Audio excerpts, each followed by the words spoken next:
The Young Bucks and CM Punk cannot coexist. So the Young Bucks just might have to take their Superkick party to Stamford. What, you got subscription issues? Subscribe to Pro Wrestling Bits. The Young Bucks and Kenny Omega have gone radio silent alongside CM Punk amid an ongoing investigation of their All Out Brawl. Those trios titles AEW waited on Kenny Omega for? Gone. The AEW World Championship was stripped of CM Punk as well, and now all parties involved have to play the waiting game while Michael Cole fires off subliminals from SmackDown.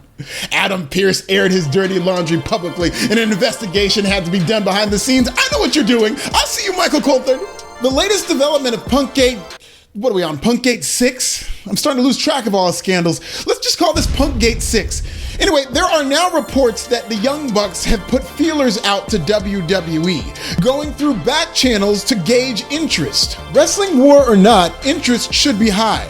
In a year full of tampering and wrestlers finding new and exciting ways to force themselves out of their contracts, the Young Bucks are gearing up to become the Christian Sasha and Naomi. The only thing missing is the Young Bucks leading the Trios Championships on Tony Khan's desk. The Young Bucks contract is up in 2024, but don't kid yourself.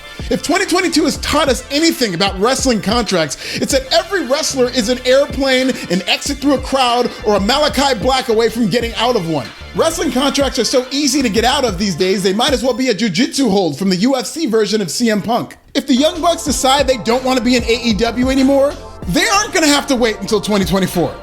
Triple H should be more than interested in the Young Bucks. The Young Bucks to WWE would hurt AEW tremendously, all while, and I'm probably going to get heat for this, sending the greatest tag team of all time to WWE. Don't at me.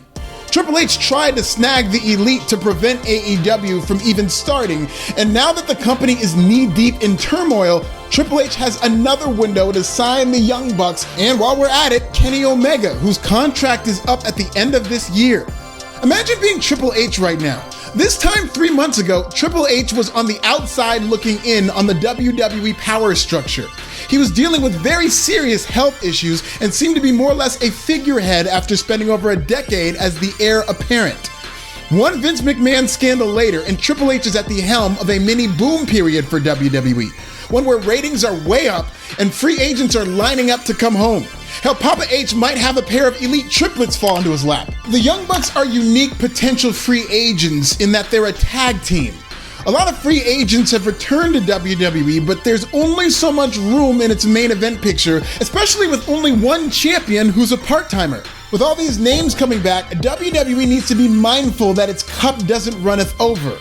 WWE won't have that problem with the Young Bucks. The Young Bucks would single-handedly elevate the WWE Tag Team titles and division on day one. Just like Cody Rhodes is being used as a muse to take the title off of Roman Reigns and entice AEW free agents, the Young Bucks can do the same with the Usos. Not to mention that match would be the greatest tag team match ever. Hell, it even makes sense for the Young Bucks to join forces with Cody Rhodes and create a bit of a WWE versus AEW war between the Bloodline and the Elite. Though I would be nervous if I was the Elite in that situation, because Triple H might have the Elite do the job as a measure of revenge from the Wednesday Night Wars, but now we're getting ahead of ourselves. Given the circumstances of an untenable relationship between the Young Bucks and CM Punk, and the Young Bucks showing interest in WWE will be all too happy to steal the soul from AEW by having as many as 3 EVPs in the company. Not to mention Kenny Omega, whose contract expires before the Royal Rumble. If I were Tony Khan, even Cody Rhodes for that matter, that would make me very nervous. Will Kenny Omega and the Young Bucks turn WWE into World Wrestling Elite? Tell me in the comments.